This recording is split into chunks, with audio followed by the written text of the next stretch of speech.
فاتحہ۔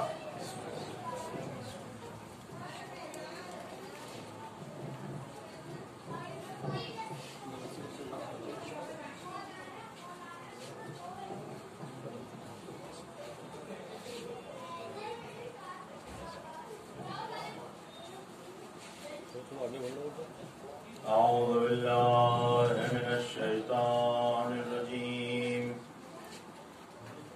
بسم اللہ الرحمن الرحیم، الحمدللہ رب العالمین، والصلاة والسلام علی سید الانبیاء والمرسلین، سیدنا و نبینا و شفیعنا بالقاسم محمد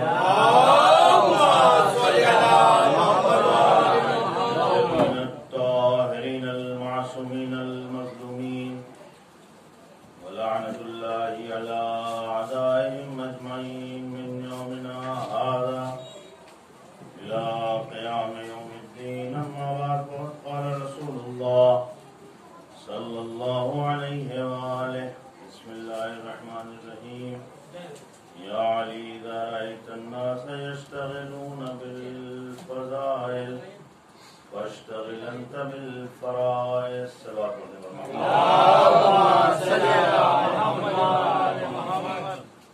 حاضرہ سے گزارش ہے کہ سورہ فاتحہ ناصر حسین حاجی عاشق حسین اور فرخ جہاں نواب علی کی روح کو سال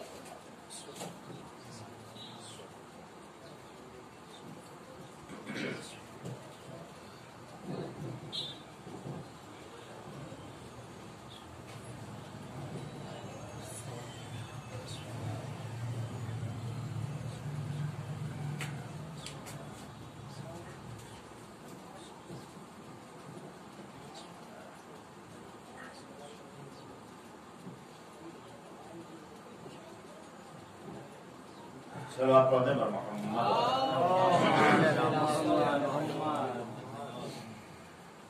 ہمارے آخری نبی محمد مصطفیٰ صلی اللہ علیہ وسلم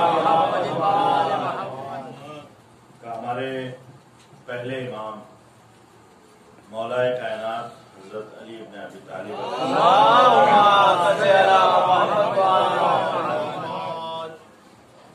سے خطاب ہے کہ علی یہ بتاؤ کہ میں تمہیں 6 لاکھ درہم و دینار دے دوں یا 6 لاکھ بھیڑ عطا کر دوں یا پھر 6 لاکھ کلمے نصیحت کر دوں. اب آپ دیکھیے کہ یہ 3 آپشن مولا کائنات کے سامنے جو پیش کر رہے ہیں وہ ہمارے آخری نبی ہیں. یعنی جو مال آپ دیں گے اس مال میں کوئی کمی نہیں ہوگی، کوئی کھوٹ نہیں.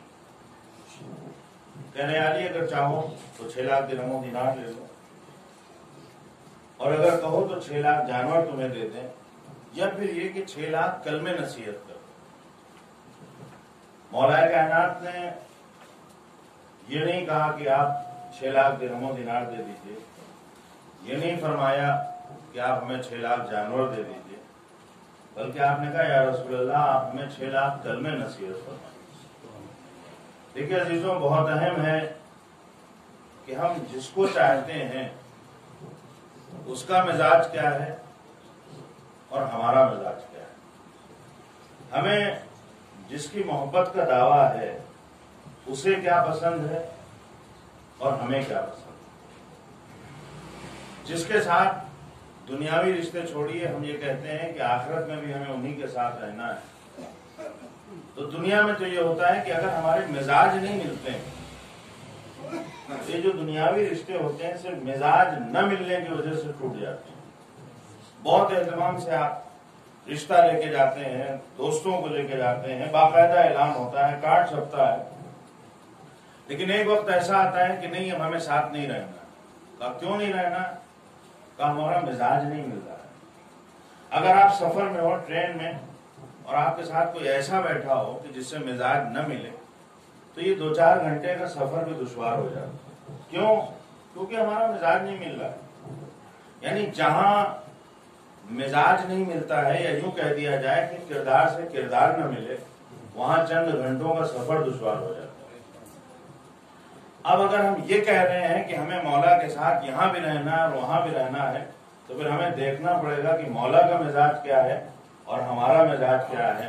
اگر مزاج مولا کے مزاج سے نہیں ملے گا تو پھر یہ جو زندگی اور آخرت کا ساتھ ہے یہ دشوار ہو جائے گا. کیونکہ ساتھ اسی وقت ہوگا کہ جب آپ کا کردار مولا کے کردار سے مل رہا ہو، آپ کی چاہت وہی ہو جو مولا چاہتے ہیں. یہ نہ ہو کہ ہم چاہت کا دعویٰ تو مولا کی کریں لیکن ہماری چاہتیں وہ ہیں جو مولا کا دشمن چاہتا ہو. صلوات پڑھتے ہیں.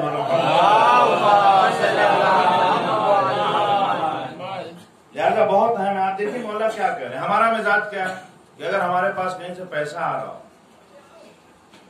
تو کبھی کبھی تو یہ بھی ہوتا ہے کہ نہیں بھی آ رہا ہے تو ہم زبردستی بیوقوف بنا کے حاصل کرتے ہیں. یعنی وہ ہمارا حق نہیں ہے لیکن ہم اس پہ قبضہ کر لیتے ہیں، اسے چھین لیتے ہیں، زبردستی ناحق قبضہ کرتے ہیں. ایک یہ ہے کہ نہیں ہمارے پاس کہیں سے پیسہ آ رہا ہے، اگر پیسہ کوئی دے رہا ہے تو ہم پھر یہ نہیں دیکھتے ہیں یہ جو مال ہمیں مل رہا ہے یہ حلال راستوں سے آیا ہے یا حرام راہوں سے آیا ہے. جہاں ہمیں مال دکھتا ہے ہم کہتے ہیں نہیں ہمارے پاس مال آنا چاہیے. اور اگر ہمیں آپشن دیا جائے کہ تمہیں مال چاہیے، جانور چاہیے، یا پھر تمہیں نصیحت کی جائے تو ہم کہیں گے کہ نہیں آپ مال رہنے دیجئے، جانور بھی ہم بیچ کے مال ہی کمائیں گے. لہذا ہمیں جو ہے نہ جانور چاہیے نہ نصیحتیں چاہیے، صرف اگر ہو سکے تو آپ مال دے دیجیے. مولا کہہ رہے ہیں کہ نہیں ہمیں مال نہیں چاہیے، رسول خدا دینے والے ہیں، اس سے بہترین مال نہیں ملنے والا. رسول اسلام دے رہے ہیں، اس سے بہترین جانور نہیں ملیں گے. لیکن مولا نے کہا نہیں آپ نصیحت فرمائیے. اور جو نصیحت فرمائی تو ہمارے نبی نے کہا کہ جو 6 لاکھ کلمے ان کا 6 چیزوں میں نچوڑ ہے. پہلی چیز ہے جو میں نے آپ کے سامنے قرات کی، یا علی اذا رأیت الناس یشتغلون بالفضائل فاشتغل انت بالفرائض. ٹھیک ہے، فضائل ایک وہ ہوتے ہیں جو مجلسوں میں ہم لوگ پڑھتے ہیں. ایک فضائل سے مراد یہ ہے کہ ایک ہے آپ کا فریضہ، یعنی فریضہ یہ ہے کہ آپ کو واجب نماز پڑھنا ہے، لیکن نماز شب آپ پڑھ رہے ہیں تو یہ فضائل. آپ کو جو آپ کے رشتہ دار ہیں جن کا نان و نفقہ آپ کے اوپر واجب ہے ان کا خیال رکھنا یہ آپ کا فریضہ ہے. لیکن اس کے ساتھ ساتھ اگر آپ پڑوسیوں کا بھی خیال رکھ رہے ہیں جو غریب اور غربا ہیں، اگر ان کا بھی آپ دیکھ رہے ہیں، واجب نہیں ہے لیکن اگر ہو سکتا ہے اور آپ کر رہے ہیں تو یہ فضائل. مولا یہ کہہ رہے ہیں کہ دیکھو، نبی یہ کہہ رہے ہیں کہ یا علی اگر تم یہ دیکھو کہ لوگ فضائل میں مشغول ہیں تو تم اپنے فرائض کی طرف توجہ دو. یعنی اہمیت اس فضائل کی اس وقت ہے جب فریضہ ادا کر دیا جائے. اگر فریضہ ادا نہیں ہے تو پھر فضائل کی کوئی اہمیت نہیں. فریضہ اگر ادا نہیں ہے، آپ واجب نماز نہیں پڑھ رہے، نماز شب پڑھ رہے ہیں، اور آدمی کہے گا بھیا جو واجب نماز ہے پہلے وہ پڑھو. اگر آپ سے کہا جا رہا ہے آپ مشغول ہیں دوسرے کاموں میں، آپ مشغول ہیں لیکن نماز کا وقت آ رہا ہے آپ نماز نہیں پڑھ رہے، تو پھر آپ چاہے جتنا نیک کام کر رہے ہیں، اگر کوئی بھی ایسا کام جو نیک ہے لیکن وہ آپ کو نماز سے روکے دے رہا ہے تو پھر وہ نیک کام نیک نہیں رہ جائے گا. وہ کام نیک کیسے ہو سکتا ہے جو ہمیں کسی واجب سے روکے. لہٰذا مولا یہ کہہ رہے ہیں کہ یا علی تم یہ دیکھو کہ جب لوگ فضائل میں مشغول ہیں تو تم اپنے فرائض کی طرف توجہ دو. یعنی دیکھیں مولا کا مزاج یہ ہے کہ نصیحت کی جائے، ہمارا مزاج یہ ہے. آج دیکھیے بہت سی جو ہمارے سماج میں خرابیاں ہیں اس کی وجہ یہ ہے کہ اگر کوئی ہمیں کچھ کہتا ہے تو ہمیں اچھا نہیں لگتا ہے، کیونکہ ہمارا مزاج ہی یہ نہیں ہے کہ ہمیں روکا جائے اور ہمیں ٹوکا جائے. صلوات پڑھتے ہیں.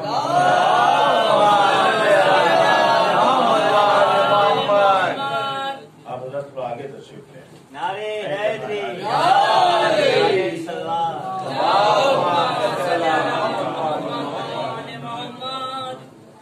آ جائیں صلوات پڑھتے ہیں.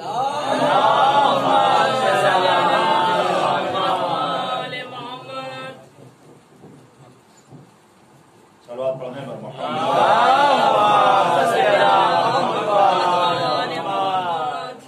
لہذا ہمارا مزاج کیا ہے کہ ہم کو نصیحتیں پسند نہیں.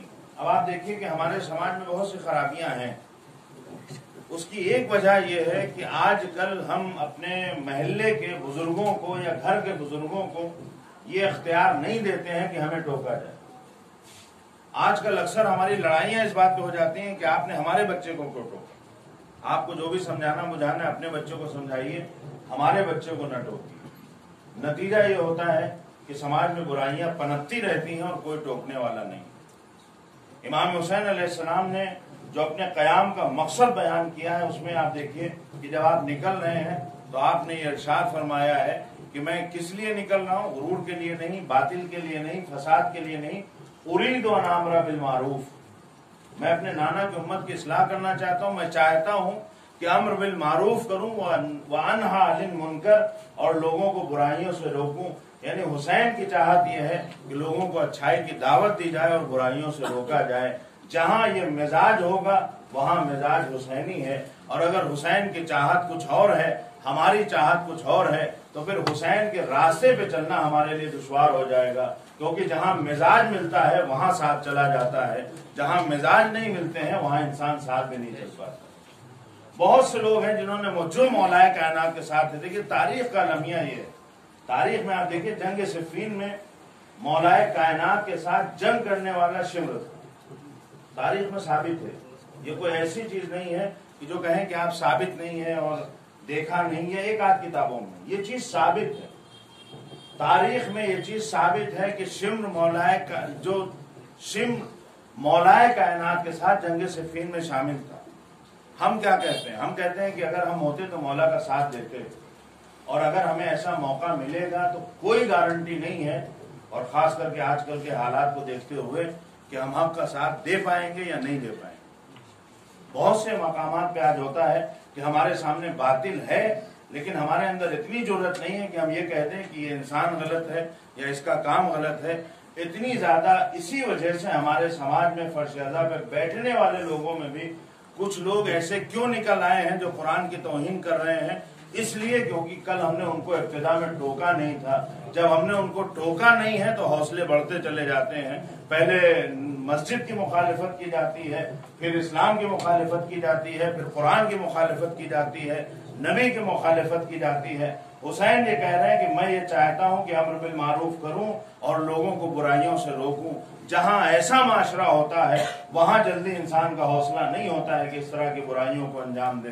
لیکن جہاں کسی کو روکا اور ٹوکا نہیں جاتا ہے, جہاں چہرے دیکھ کے گفتگو کی جاتی ہے, جہاں تعلقات دیکھ کے گفتگو کی جاتی ہے, جہاں حیثیت دیکھ کے گفتگو کی جاتی ہے, جہاں فائدہ دیکھ کے گفتگو کی جاتی ہے, وہاں ہمارے سماج میں ایسے لوگ پیدا ہو جاتے ہیں کہ جو قرآن کی بھی مخالفت کرتے ہیں, اور جس نے قرآن کی مخالفت کی ہے وہ اہل بیت کا بھی مخالف ہے. صلوات پڑھتے ہیں.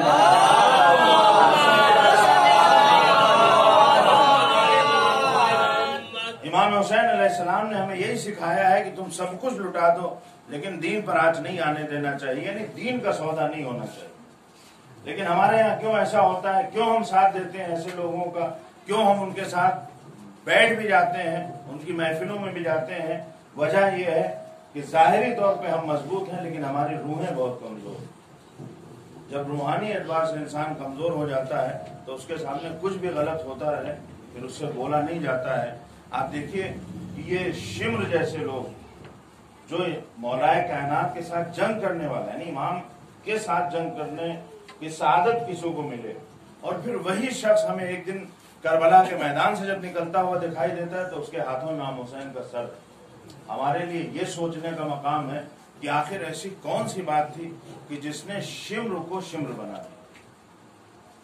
حسین کا آپ اگر نام لے رہے ہیں تو آپ کو سوچنا چاہیے کہ حسین حسین کیوں ہیں اور شمر شمر کیوں بنا ہے. بہت تفصیل میں نہیں جانا, تاریخ میں ملتا ہے کہ شمر ایسا کیوں ہے. کہا بہت سی چیزیں ایسی ہوتی ہیں کچھ جو انسان کو رہ راست پر گامزن نہیں رہنے دیتی. ایک چیز یہ ہے کہ شمر کی جو بہت بڑی برائی تھی کہ وہ اپنے نفس کا غلام تھا, اپنی خواہشوں کا غلام. جب انسان خواہشوں کا غلام ہوتا ہے تو پھر اس کو صرف اپنے بچے اور اپنا گھر دکھائی دیتا ہے, اس کے علاوہ اسے کچھ اور نہیں دکھائی دیتا.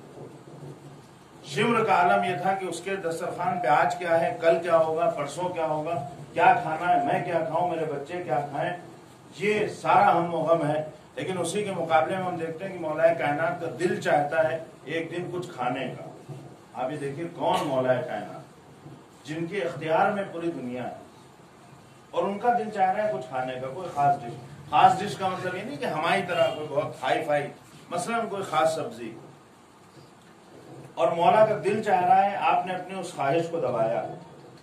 آپ ایک ہفتہ گزر گیا, ایک مہینہ, ایک سال گزر جاتا ہے, اور ایک سال کے بعد جب وہ کھانا آپ کے دسترخوان پہ آتا ہے, نہیں یہ کہ پکوایا نہیں, آ گیا سامنے, تو امام جب بیٹھتے ہیں دل چاہ رہا ہے آج وہ کھانا سامنے موجود ہے, دروازے پہ کوئی دق الباب کرتا ہے, اور جب مولا جاتے ہیں تو اس نے کہا یا علی تمہارے گھر سے فلاں کھانے کی خوشبو آئی. آپ نے سارا کھانا اٹھایا اور لے جا کے اسے دے دیا, کہا بھائی جو تم کھا سکتے ہو کھاؤ اور باقی اپنے گھر لیے جاؤ, اپنے بچوں کو کھلا دیں.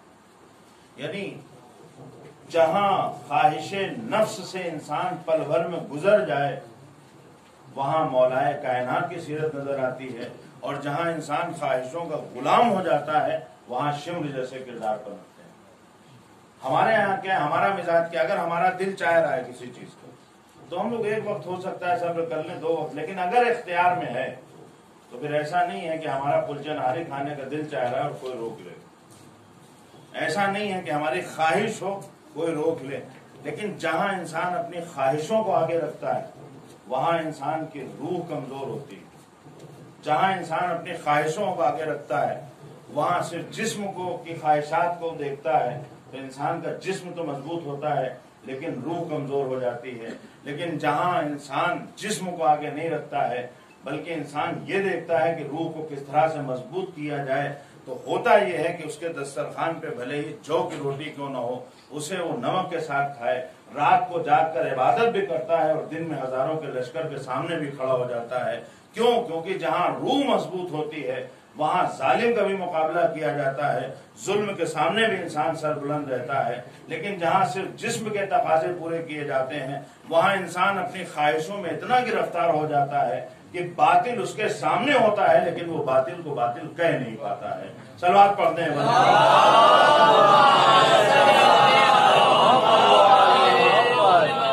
اس سے بہتر نعرے صلوات.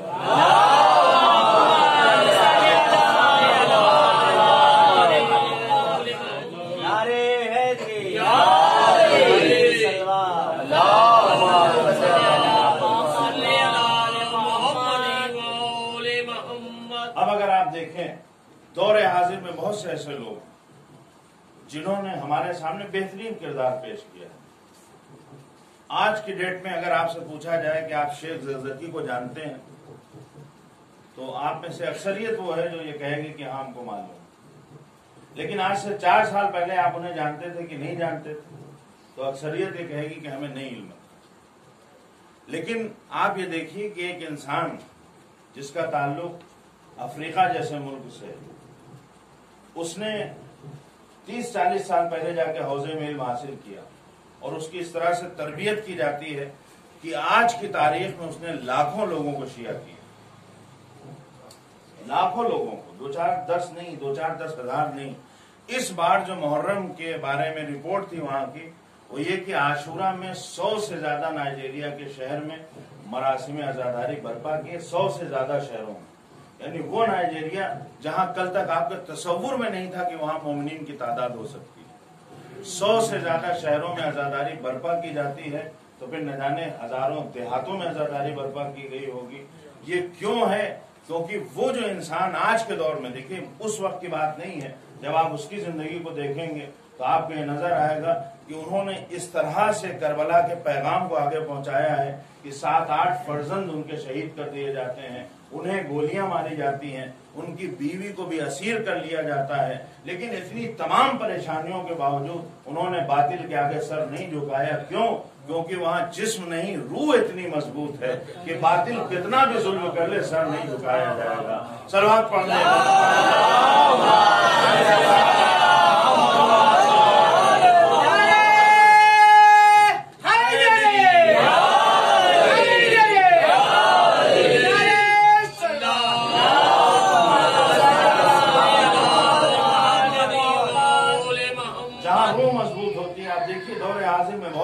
سامنے مثالیں ہیں.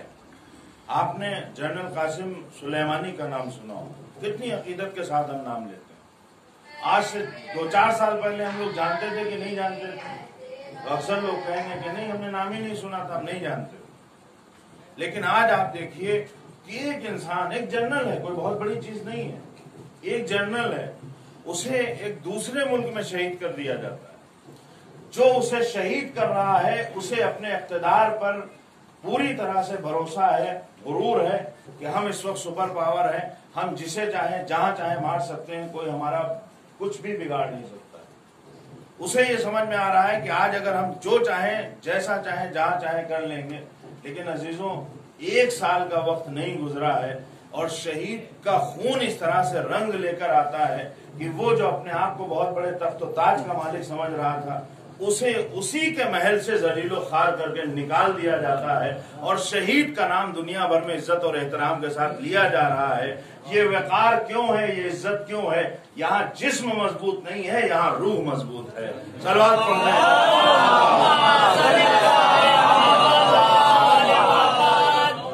روح اس لیے مضبوط ہوتی کہ پھر قربانیاں دی جاتی ہیں۔ ان کے لیے بہت سے واقعات ہیں، انہوں نے اپنا پورا گھر دے دیا کہ آپ اس میں عزاخانہ بنائیے۔ یعنی یہاں صرف ہم لوگوں کی طرح رسمی عزاداری نہیں ہے کہ باپ دادا مجلس کرتے ہیں ہمیں بھی کرنا ہے۔ یہاں عزاداری وہ ہے جو انقلاب لے کر آتی ہے، اور جب انقلاب لے کر آتی ہے تو پھر سرحدیں اس کو قید نہیں رکھ سکتی ہیں۔ آج ساری دنیا میں ایک بار آپ ٹرمپ کا نام لیجئے گا تو کسی کے ذہن میں بھی عزت نہیں ہے۔ کل تک جو ان کے بھکت تھے وہ بھکت بھی آج نہیں رہے۔ آج کی ڈیٹ میں وہ لوگ جو کل تک ان کے ساتھ تھے، انہی ان کے ساتھیوں نے انہیں ذلیل کر کے اسے اس کے محل سے نکال دیا۔ لیکن ساری دنیا میں اس شہید کا نام عزت اور احترام سے لیا جا رہا ہے۔ گویا دنیا کو یہ درس دیا جاتا ہے کہ جس کے رشتے کربلا سے مضبوط ہوتے ہیں، کوئی بھی وقت کا یزید کبھی اسے ذلیل نہیں کر سکتا ہے۔ عزت خدا دینے والا ہے، وہ دے کر رہتا ہے۔ صلوات پڑھتے ہیں۔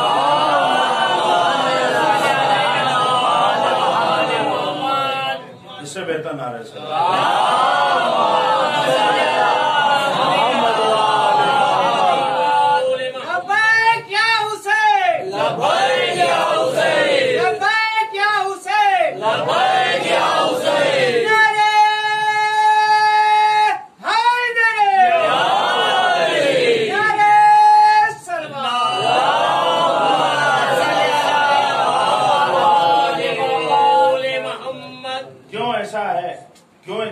ہے کیونکہ یہاں خدا پہ بھروسہ ہے۔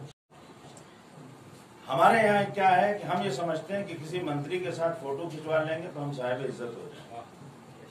ہمیں یہ لگتا ہے کہ جو آج کل اقتدار میں ہیں، اگر ان کے ساتھ ہم بیٹھ جائیں گے تو ہماری عزتیں بڑھ جائیں گی۔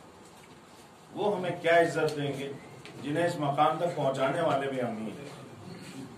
کل ہم ان کو ووٹ نہیں دیں گے، اقتدار نہیں رہے گا، پھر سب سے زیادہ ذلیل بھی یہی کیے جائیں گے۔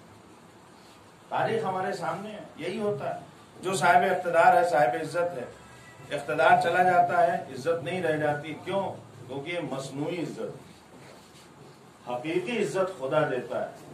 پھر وہاں اقتدار کی کوئی بات نہیں، اقتدار رہے تب بھی صاحب عزت ہے، نہ رہے تب بھی صاحب عزت۔ کیوں؟ کیونکہ یہ عزت خدا دینے والا ہے۔ ہمارے یہاں یہ ہوتا ہے کہ بہت سے لوگ ہیں کہ تصویر کھنچا لیتے ہیں یا کسی کے ساتھ چلے جاتے ہیں تو انہیں لگتا ہے کہ اب اس وقت ہم بہت کچھ ہیں۔ انہیں لگتا ہے کہ نہیں ہمارا مقام بہت بلند اور بالا ہے۔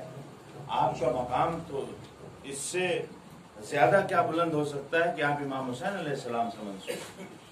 اس سے زیادہ آپ کے لیے سربلندی کیا ہو سکتی ہے کہ آپ علی کے چاہنے والے ہیں۔ اگر یہ چاہت آپ کو عزت نہیں دے سکتی ہے تو پھر کوئی چیز آپ کو صاحب عزت نہیں بنا سکتی۔ اگر یہ محبت آپ کو عزت نہیں دے سکتی تو پھر کوئی چیز عزت نہیں دے سکتی۔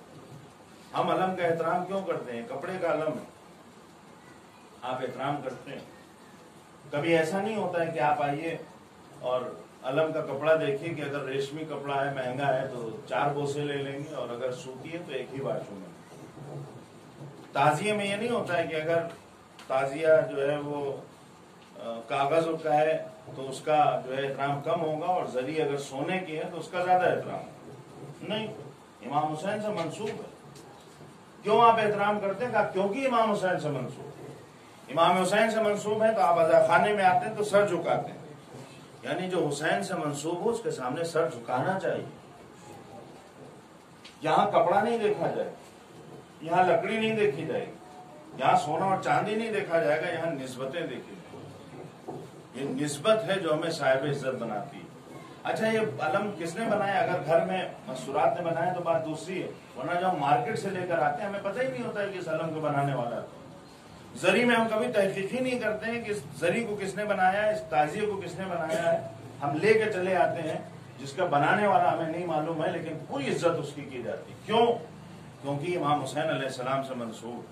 تو عزیزوں, اگر اس کے سامنے سر جھکایا جاتا ہے جو کپڑے کا ہے, جس کا بنانے والا نہیں پتا ہے, اگر تعزیے کے آگے سر جھکایا جائے کیونکہ حسین سے منسوب ہے, اس کے بنانے والے کا پتہ نہیں ہے, تو یہ جتنے عزادار بیٹھے ہوئے ہیں یہ سب حسین سے منسوب ہیں. تو پھر ان کا احترام کیوں نہیں ہے, ان کی عزت کیوں نہیں ہے؟ پھر ایک دوسرے کے آگے سر کیوں نہیں جھکایا جاتا ہے؟ ایک دوسرے کو عقیدت اور محبت سے کیوں نہیں دیکھا جاتا ہے؟ کیونکہ یہاں تو بنانے والے کا پتہ نہیں ہے, لیکن ان سب کے بارے میں پتہ ہے کہ ان کا مالک بھی خدا ہے, ان کا خالق بھی خدا ہے, اور ان کو نسبت حسین سے ہے. صلوات پڑھتے ہیں.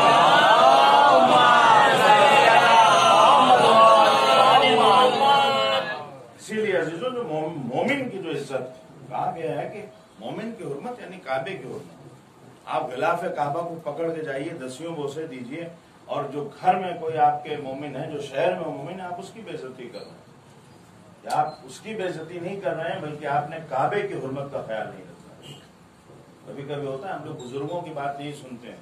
بہت سی حدیثیں ہیں جو عام طور سے بیان بھی نہیں کی جاتی. حدیث ہے ہمارے آخری نبی محمد جب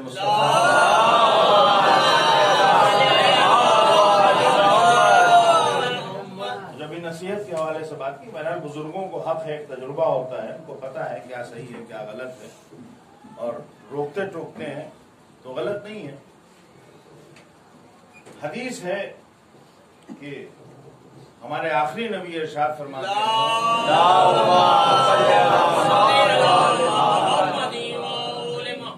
کہ اگر کسی شخص نے کسی ایسے کی توہین کی کہ جس کے داڑھی کے بال سفید ہو گئے, تو اس نے گویا میں محمد عربی کی توہین کی. آپ حدیث کے جملے دیکھیں کہ جس نے اگر کسی ایسے شخص کی توہین کی کہ جس کے داڑھی کے بال سفید ہو گئے, تو اس نے اس کی توہین نہیں کی ہے, میری توہین کی. بہرحال یہاں پر ایک چیز ہے جس کا بہرحال ہمیں خیال رکھنا چاہیے کہ داڑھی کے بال سفید ہونے کا مطلب یہ ہے کہ داڑھی ہو تبھی بال سفید ہوں گے. صلوات پڑھتے ہیں.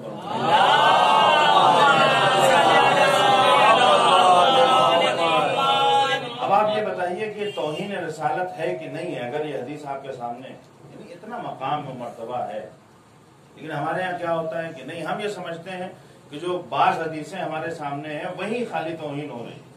کسی نے قرآن کی توہین کی, کسی نے رسول کی, ہم اسی کو سمجھ رہے ہیں کہ توہین ہے.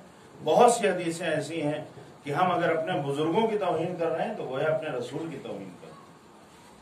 اسی لیے کہا جاتا ہے کہ گھر میں جو بزرگ ہے اس کی حیثیت اس طرح سے ہوتی ہے جیسے کسی قوم میں نبی کی حیثیت ہوتی ہے. لیکن اس کے ساتھ ساتھ یہ کہا گیا کہ تم احترام کرو, مانو, تسلیم کرو, لیکن اتنی اندھی عقیدت نہیں ہونا چاہیے کہ ان کے غلط کام بھی تمہیں صحیح لگے. یہ نہیں ہونا کہ اگر کوئی غلط کام کر رہا ہے آپ کہنے بزرگ ہیں تو ٹھیک ہے سب صحیح ہے, ایسا نہیں ہونا. لہٰذا عزیزوں, ہمارے لیے بہت ضروری ہے کہ ہم یہ دیکھیں کہ ہم جس سماج میں رہ رہے ہیں, جس معاشرے میں رہ رہے ہیں, کس انداز سے رہ رہے ہیں اور کتنی عزتوں کے ساتھ رہ رہے ہیں. ابھی آپ نے دیکھیے لبیک یا حسین کا نعرہ سنا. میرا بہرحال یہ خیال ہے کہ آج سے کچھ سال پہلے تک ہم لوگ ان نعروں سے بہت آشنا نہیں تھے. ہماری مجلسوں میں یہ نعرے بہت لگتے نہیں. حیات من ذلہ کا نعرہ ہم لوگوں نے اس کتابوں ہی میں پڑھا تھا, مجلسوں میں نہیں بیان کیا جاتا. کیوں آج ہم لوگ یہ نعرے لگاتے ہیں؟ کیونکہ ہمارے درمیان سے ایک شخص ایسا کھڑا ہوا کہ جس نے لبیک یا حسین صرف کہا نہیں بلکہ لبیک یا حسین پہ عمل کر کے دیکھا. اس نے صرف یہ نہیں کہا کہ ذلتوں ہم سے دور ہو جاؤ, بلکہ ذلتوں کو دور کر کے دکھایا.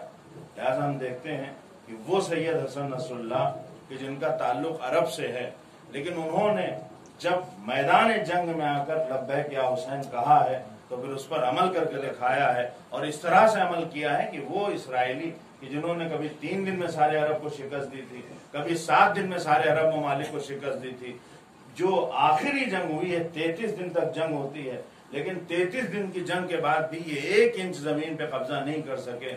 کیوں؟ یہ حوصلہ کہاں سے آیا؟ کیونکہ یہ جو لبیک یا حسین کہہ رہا ہے، یہ صرف لبیک یا حسین کہہ نہیں رہا ہے بلکہ اس پہ عمل کر کے دکھا رہا ہے. جہاں لبیک یا حسین پہ عمل کیا جاتا ہے وہاں یہ نہیں دیکھا جاتا ہے کہ دشمن کی تعداد کتنی ہے، وہاں یہ نہیں دیکھا جاتا ہے کہ دشمن کا لشکر کتنا بڑا ہے، بلکہ یہ دیکھا جاتا ہے کہ ہم صراط مستقیم پر ہیں یا نہیں ہیں.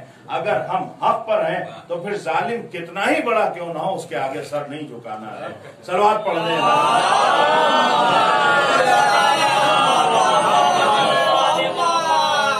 اور عزیزوں، جہاں ایسا عمل ہوتا ہے وہاں وقت کا امام بھی نصرت کرتا ہے، مدد کرتے ہیں. بہت سے واقعات.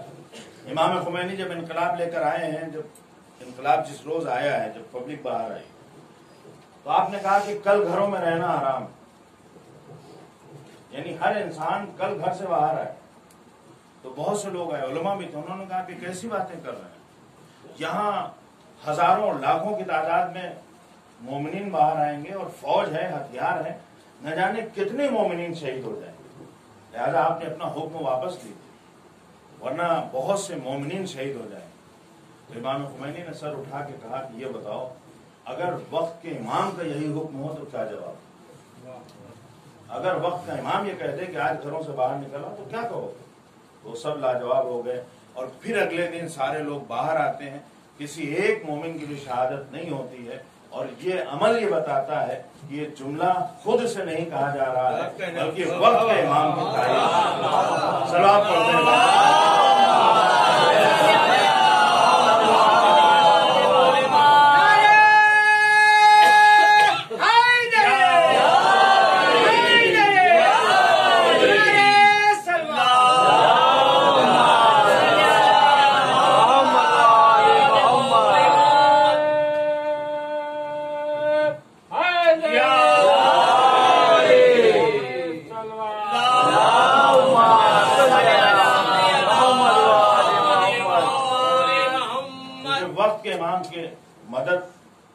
شامل ہے، اسی لیے کامیابیاں ہیں. میرا سنا ہوا واقعہ ہے، یہ جو حزب اللہ کو اتنی کامیابی ملی، لیکن ان کے کمانڈر آئے اور ان کے آپ چہرے دیکھیے گا، اتنے نورانی چہرے، چہرہ دیکھ کے لگتا ہے کہ نماز شب کے پابند. اور باقاعدہ یہ ارشاد ہے کہ اگر تم عزت چاہتے ہو تو رات کی تاریکی میں جاگ کے خدا کی عبادت. چہرہ بھی نورانی ہوگا، کردار بھی نورانی ہوگا، پھر ظالموں کے آگے انسان ادھر ادھر سر جھکاتا ہوا نظر نہیں. نورانی چہرہ. دن میں خدمت کرنا ہے، رات میں پہرا دے رہے ہیں تو اس میں بھی نماز شب پڑھی جاتی. انہوں نے کہا جب وہ جنگ چل رہی تھی تو اسرائیل میں ایک دن یہ طے ہوتا ہے، وہاں میٹنگ ہوتی ہے کہ ان کے پاس رات کی تاریکی میں دیکھنے والا راڈار نہیں ہے، لہٰذا ایسا کرتے ہیں کہ رات میں جا کے حملہ کریں گے. اور لبنان آپ نقشے پہ دیکھیں، بڑا چھوٹا سا ملک، جلدی ملے گا نہیں. اور اس لبنان میں یہ جو شیعہ جہاں رہتے ہیں وہ حصہ وہ اور چھوٹا سا، اور وہاں کی حالت آج سے 40-45 سال پہلے ایسے تھے، غالباً 10 سال پہلے. خدا غریب رحمت کرے، قلب صادق صاحب مرحوم، ان سے ایسی بات ہو رہی تھی تو ایسی حزب اللہ کا ذکر نکلا اور لبنان کا، تو انہوں نے ان کا یہ جملہ تھا مرحوم، انہوں نے کہا کہ آج سے 35 سال پہلے لکھنؤ کے شیعوں سے بھی زیادہ بدتر حالت تھی وہاں. لیکن عزیزوں، جب قیادت اچھی مل جاتی ہے، جب نیت اچھی ہو جاتی ہے تو پھر یہی 10-20-30 سال ہمارے پورے قوم کو بدل کے رکھ سکتے ہیں. لیکن اگر نیت صحیح نہیں ہوتی ہے تو پھر لوگ آتے جاتے ہیں، وقت گزرتا رہتا ہے اور قوم جہاں پر بھی اس سے اور زیادہ پستی کی طرف جاتی ہے، آگے نہیں بڑھتی ہے. جبکہ جو علی کا ماننے والا ہے، جو حسین کا چاہنے والا ہے، جو مولائے کائنات کا ماننے والا ہے، اس کے شایان شان یہ نہیں ہے کہ وہ پچھلی صف میں کھڑا. جو علی کا ماننے والا ہے اسے ہر فیلڈ میں پہلی صف میں رہنا چاہیے، کیونکہ ہم اسے مانتے ہیں جو ہر میدان میں پہلے ہو. لہٰذا ہمارے شایان شان نہیں ہے. علی کو چاہنے کے لیے کچھ کوالٹی ہمارے اندر ہونا چاہیے. اس محبت کے کچھ اثرات ہونے چاہیے. پرسنالٹی دیکھ کے آدمی کہے کہ علی کا چاہنے والا ہے, عمل دیکھ کر یہ لگے کہ امام حسین کے ماننے والے. سب کو پکڑ پکڑ کے اگر بتانا پڑے کہ ہم علی والے ہیں تو پھر ایسے بتانے سے کیا فائدہ. لہٰذا جہاں اس طرح سے نصرت کی جاتی ہے حق کی. وقت کا امام صادق یہ کہتے ہیں کہ رات کی تاریکی میں میٹنگ ہوتی ہے, یہ کہ رات کی تاریکی میں دیکھنے والا راڈار نہیں. انہوں نے طے کیا کہ رات پہ حملہ کرنا ہے اور جتنا شیعوں کا ایریا ہے اس پہ بمباری کر کے ختم کر دیا. لیکن ہم کو ختم کرنے کا جب لوگ ارادہ کرتے ہیں تو بہت سوچتے نہیں. مطلب دشمن یہ بھی نہیں سوچتا ہے کہ مسجد میں نماز پڑھ رہے ہوں گے اس وقت چھوڑ دیا جائے, انہیں بعد میں مار لیا جائے. ہمارے ساتھ یہ سب رعایتیں نہیں. ہمارے تاریخ یہ ہے کہ اگر مسجد میں ہے تو وہیں مارا جائے گا, اگر امام بارگاہ میں ہے تو وہاں نشانہ بنایا جائے گا. یعنی کسی بھی طرح سے کوئی رعایت نہیں. اور جب دشمن کوئی رعایت نہ کر رہا ہو اور اس کے بعد بھی ہمارا وجود باقی ہے, اس کا مطلب یہ ہے کہ ہمارا امام باقی ہے. بات پڑھنے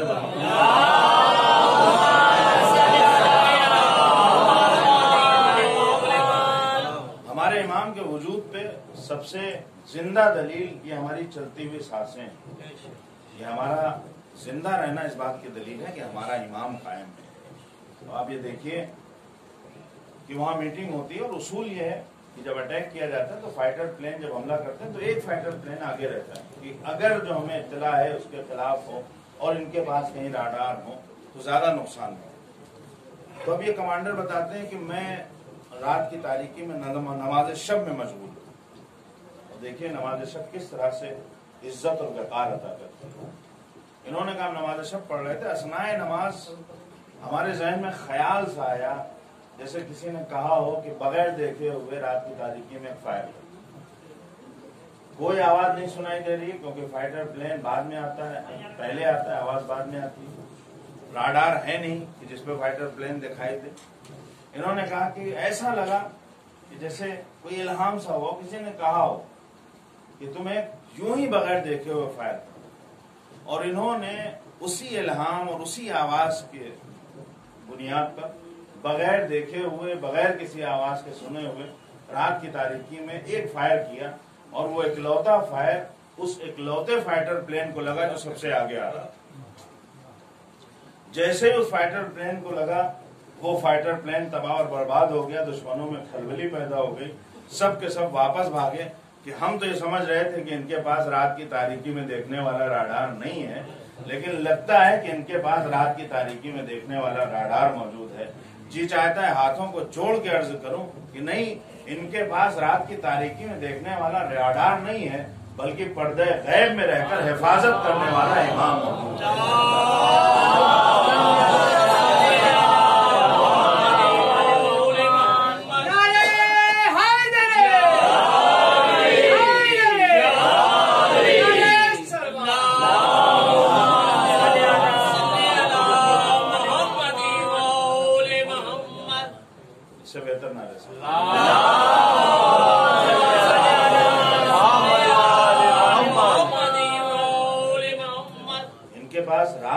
تاریکی میں دیکھنے والا راڈار نہیں بلکہ پردے غیب میں رہ کر حفاظت کرنے والا امام ہے.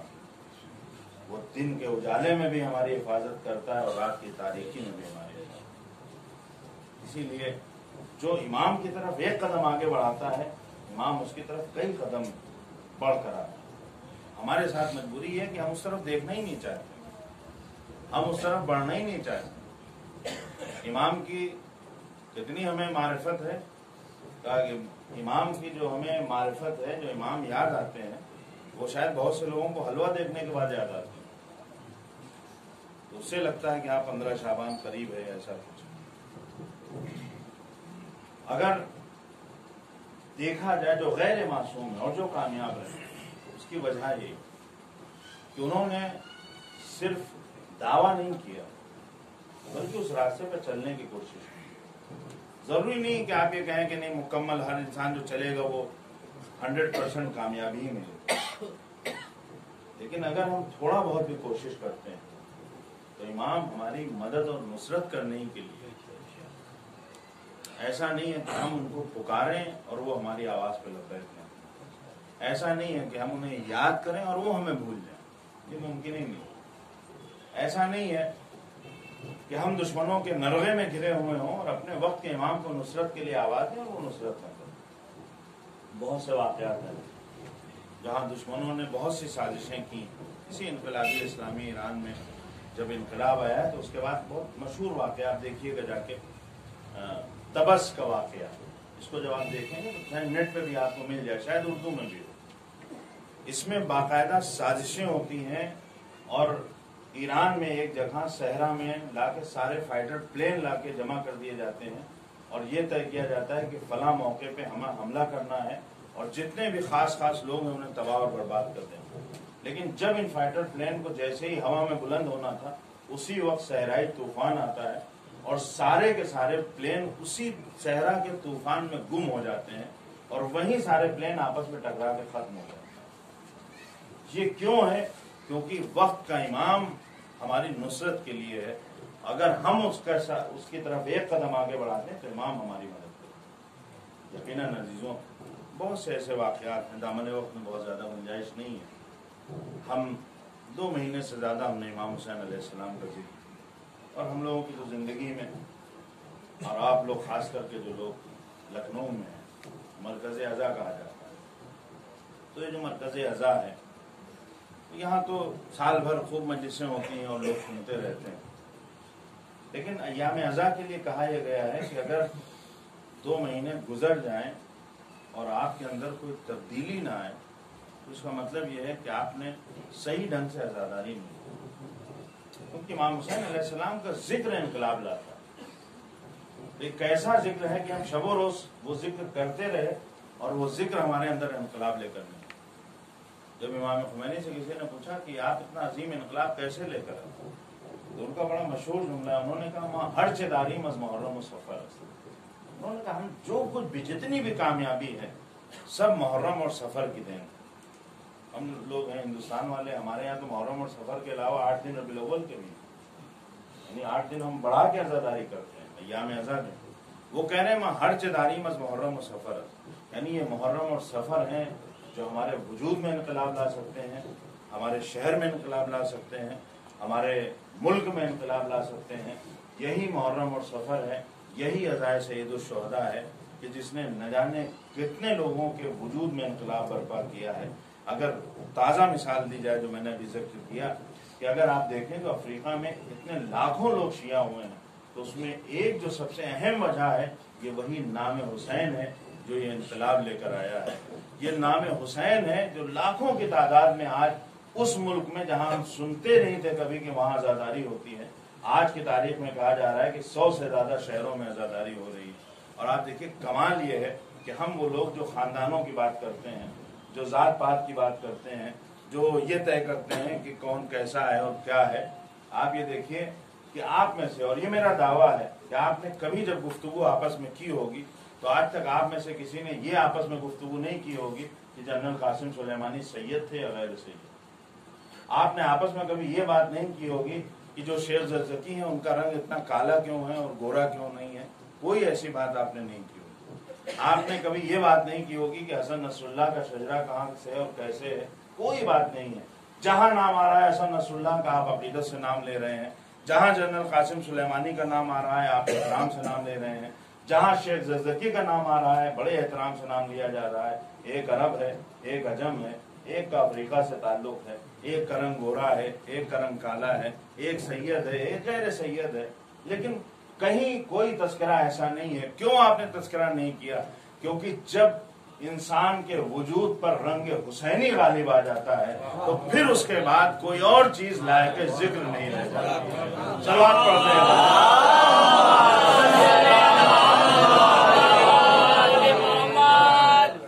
اس ذکر میں، اس رنگ میں، جو رنگ حسینی اتنا نور ہے کہ اس میں ساری چیزیں دب کے رہ جاتی ہیں۔ اگر ہمارے وجود میں رنگ حسینی ہو تو پھر ساری چیزیں دب کے رہ جاتی ہیں۔ چونکہ ہمارے یہاں رنگ حسینی نہیں رہتا تو کم رہتا ہے تو پھر ہماری مجلس الگ ہوتی ہے، آپ کی مجلس الگ ہو جاتی ہے، ہماری انجمن الگ ہے، آپ کی انجمن الگ ہے۔ پھر ہمارے یہاں بات یہ ہوتی ہے کہ ہمارا تعزیہ اونچا ہونا چاہیے، ہمارا علم اونچا ہونا چاہیے۔ آپ یہ سوچئے کہ اگر کوئی یہ کہے کہ ہمارا علم فلاں کے علم سے اونچا ہونا چاہیے، تو وہ جو فلاں کا علم جو آپ جسے کہہ رہے ہیں کہ فلاں صاحب کا علم ہے، وہ علم بھی تو جناب عباسی کا ہے۔ اگر آپ کسی علم کو نیچا دکھانا چاہ رہے ہیں تو پھر آپ کیسے عزادار ہیں کہ جو آپ جناب عباسی کے علم کو نیچا دکھانا چاہتے ہیں؟ اگر آپ یہ کہہ رہے ہیں میرا علم فلاں کے علم سے اونچا ہے، تو اس میں آپ نے اونچا کیا کیا اور نیچا کیا کیا؟ اگر آپ یہ کہہ رہے ہیں کہ ہمارا تعزیہ بڑا ہے، تو کسی اور کے تعزیے کو چھوٹا آپ نے، کسی اور کا تعزیہ نہیں ہے، وہ وہاں بھی امام حسین کے روزے کی شبیہ ہے، یہ بھی امام حسین کے روزے کی شبیہ ہے۔ آپ نے کہا ہماری مجلس میں زیادہ لوگ تھے، ہماری مجلس بہت اچھی ہو گئی، ہمارا خطیب بہت اچھا تھا، فلاں کی مجلس اچھی نہیں ہوئی، وہ ہماری اور آپ کی مجلس نہیں ہے، مجلس حسین یہاں بھی ہے، مجلس حسین وہاں بھی ہے۔ اس میدان میں تعداد نہیں دیکھی جاتی ہے، اس عبادت میں دولت نہیں دیکھی جاتی ہے، اس عبادت میں رنگ و نسل نہیں دیکھا جاتا ہے، علاقہ نہیں دیکھا جاتا ہے، اس عبادت میں خلوص دیکھا جاتا ہے۔ اگر خلوص ہے تو 4 لوگ ہزاروں کی تعداد پہ بھاری ہوتے ہیں۔ صلوات پڑھتے ہیں۔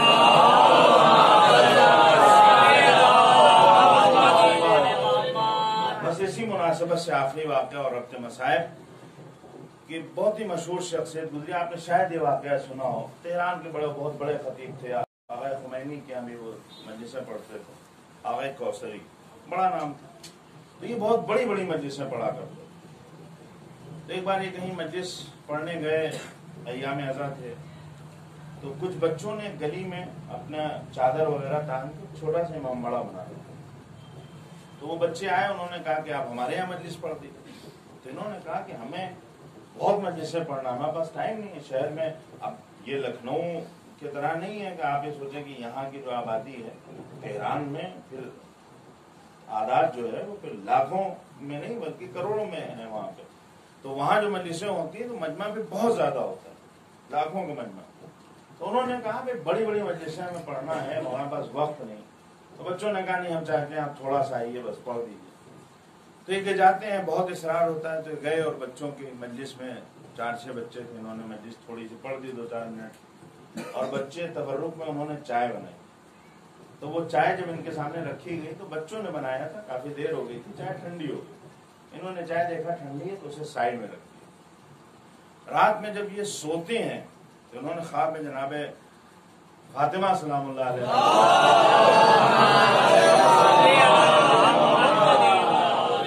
اور انہوں نے ان سے کہا کہ کوثری تمہاری آج کی ایک مجلس بہت کامیاب ہے، بہت، یعنی سب سے زیادہ شرف قبولیت اسے ملا۔ تو اب ان کے ذہن میں بہت سی وہ مجلسیں آئیں جس میں ہزاروں کو مجمع، تو انہوں نے کہا فلاں مجلس کا نہیں، یہ سب نہیں، سب سے زیادہ مقبول تمہاری آج کی مجلس وہ ہے جو 4 بچوں کے درمیان تم نے جا کے مجلس پڑھی۔ بس تم سے شکوہ یہ ہے کہ بچوں نے جو تمہیں تبرک پیش کیا تو تم نے اسے سائڈ میں رکھ دیا، کیونکہ ہمارے یہاں اکثر یہ ہوتا ہے ہم تبرک کی ویلو روپیے کے حساب سے دیکھتے ہیں۔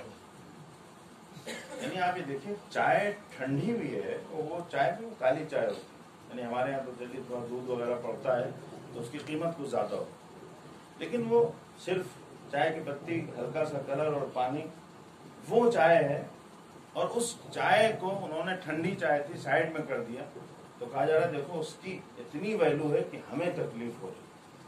ہمارے یہاں معیار کیا ہے، ہم یہ سمجھتے ہیں کہ اگر 50 روپے کا تبرک ہے تو اچھا تبرک ہے، اور اگر 5 روپے کا تبرک ہے تو اچھا تبرک نہیں ہے۔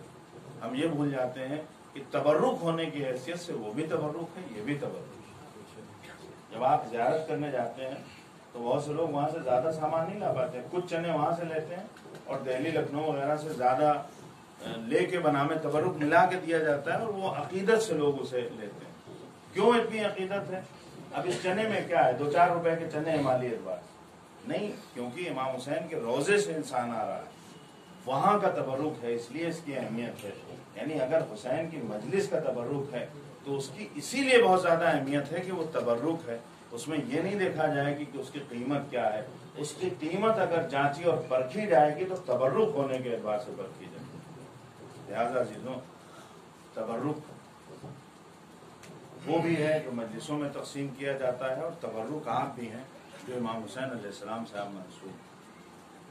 اور اگر ہمیں اس کا اتنا زیادہ احترام اور خیال ہے، اگر ہم ان مقدسات کا احترام کرتے ہیں. اگر ہم یہ کہتے ہیں کہ یہ علم اگر خدا نخواستہ کسی ایسی جگہ پہ ہمیں دکھ جائے جو نجس جگہ ہو تو ہم کبھی برداشت نہیں کریں گے کہ یہ اتنے پاک و پاکیزہ چیز جو منسوب ہے امام حسین سے، اس لیے پاک و پاکیزہ، لہٰذا اس کو نجس جگہ پہ نہیں ہونا چاہیے. تو اگر اس کے لیے ہمیں اتنا خیال ہے کہ چونکہ یہ امام حسین سے منسوب ہے لہٰذا یہ نجاست میں نہ ہو، تو پھر ہم بھی تو امام حسین سے منسوب، تو پھر ہمیں بھی اس بات کا خیال رکھنا چاہیے کہ ہم ایسی جگہوں پہ نہ دکھائی دیں جو ہمارے شاہن شان نہیں، ہم ان مقامات پہ نہ نظر آئیں کہ جو ہمارے تقدس کے برخلاف، کیونکہ صرف ان کا احترام نہیں ہے ہمارا بھی. اسی لیے حدیثوں میں جب آپ پڑھتے ہیں یا علی انت و شیعتوں کا ام الفائزون، اے علی آپ اور آپ کے شیعہ کوئی فاصلہ نہیں، تو وہ کون سے شیعہ جو مولا کے چاہنے والے ہیں؟ اگر ہمارا دعویٰ یہ ہے کہ ہم علی کے چاہنے والے ہیں تو پھر ہمارا سلوک بھی اسی اعتبار سے ہونا چاہیے. جس جگہ رہیں جہاں بھی رہیں ہمیشہ اس بات کا خیال رکھیں کہ جو ہماری عزتیں ہیں انہیں محفوظ رہنا چاہیے. جس قوم کی عزت نہیں رہ جاتی پھر وہ قوم کسی لائق نہیں. کربلا کے میدان میں امام حسین علیہ السلام نے اگر کوئی سب سے اہم چیز بچائی ہے تو وہ عزت. امام حسین علیہ السلام نے گھر لٹا دیا ہے لیکن اسلام کی عزت پہ آج نہیں آنے. امام حسین علیہ السلام کے گھر کی عورتوں کی چادریں چھن گئی ہیں لیکن حجاب کی آبرو رہ گئی، پردے کی عزت بچائی گئی. امام حسین علیہ السلام کے گھر والے پیاس کے عالم میں شہید کر دیے گئے ہیں لیکن انہوں نے ہمارے دین کی آبرو بچا دی. یہ جو آج ہم سر بلند ہیں اس لیے کہ امام حسین نے قربانی پیش کی. یہ جو آج ہم دنیا کے سامنے اپنے سر کو اٹھا کے جی رہے ہیں اس لیے کیونکہ ہم امام حسین علیہ السلام کے ماننے اور چاہنے والے ہیں اور انہوں نے قربانی پیش کر کے اس دین کو بچایا. عزیزوں، ہمارے اوپر ذرا سی مصیبت پڑ جائے تو ہمیں بڑا شاپ گزرتا ہے.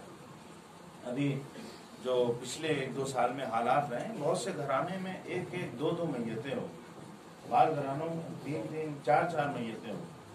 اور جب ہم نے سنا ہے کہ کسی کے یہاں جوان میت ہو گئی تو بڑا افسوس ہوا. اگر ہم نے سنا کہ کسی کے گھر میں 2 میت ہو گئی تو بڑا افسوس ہوا کہ ایک ہی گھر میں 2 میت کیسے ان کے گھر والوں نے برداشت کیا ہوگا کہ جس کے گھر میں ایک ساتھ 2 میت ہو.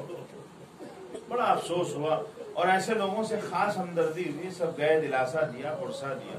لیکن آپ سوچئے کہ وہ گھرانہ جہاں دن کی بات نہیں ہے، جب ظہر کا وقت ہے تو پورا گھر آباد ہے اور جب عصر کا وقت آتا ہے تو بچہ بھی شہید کر دیا گیا ہے، جوان بیٹا بھی مار دیا گیا.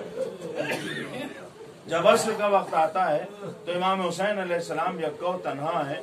کس کو شہید کیا گیا ہے؟ وہی امام حسین علیہ السلام کبھی اون محمد کا جنازہ لائے ہیں، کبھی علی اکبر کا جنازہ لائے ہیں اور کبھی علی اصغر کا جنازہ اس طرح سے اٹھا کر لائے ہیں کہ آپ سے آگے نہیں بڑھا جا رہا ہے.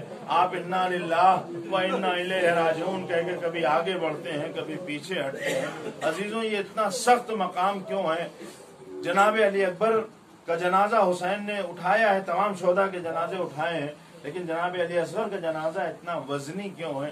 اس کی ایک وجہ یہ ہے کہ آج جب آپ کی مستورات مجلسوں میں جاتی ہیں اور اپنے بچوں کو باپ کے حوالے کر کے جاتی ہیں تو پھر ان خواتین کا دل مطمئن رہتا ہے کہ ہم نے اپنے بچے کو باپ کے حوالے کر دیا ہے، اب اس بچے کو کوئی پریشان نہیں کرے گا، اب اس بچے کے اوپر کوئی آفت نہیں آئے گی کیونکہ بچہ اپنے باپ کے ساتھ ہے. یقیناً جب رباب نے علی اصغر کو حسین کے حوالے کیا تو رباب بڑی مطمئن ہو گئی ہوگی کہ اب میرا بچہ اپنے آقا کے پاس ہے، اپنے بابا کے پاس ہے. اب جب حسین کے آغوش میں علی اصغر ہے تو انہیں کون شہید کر سکتا ہے؟ رباب بڑی مطمئن تھی. اور جب جناب علی اصغر کو شہید کر دیا گیا ہے تو پھر امام حسین علیہ السلام اسی وجہ سے آگے نہیں بڑھ پا رہے ہیں کہ ہم جب خیمے میں جائیں گے تو پھر کس طرح سے رباب کے سامنے جناب علی اصغر کو پیش کیا جائے گا. اور یہی ہوتا ہے کہ جب خیمے در خیمہ پہ گئے ہیں جناب رباب نے اس منظر کو دیکھا ہے تو ایک جملہ کہا ہے، یا بنیا مثلک ینہر، اے میرے لال کیا تمہارے جیسے بچوں کو نہر کیا جاتا ہے؟ ہاں عزیزوں، امام حسین نے بڑا اہتمام کیا ہے. علی اصغر کے جنازے کو خیمے میں نہیں لے گئے ہیں، حسین پشتے خیمہ پہ گئے ہیں اور آپ نے ذوالفقار سے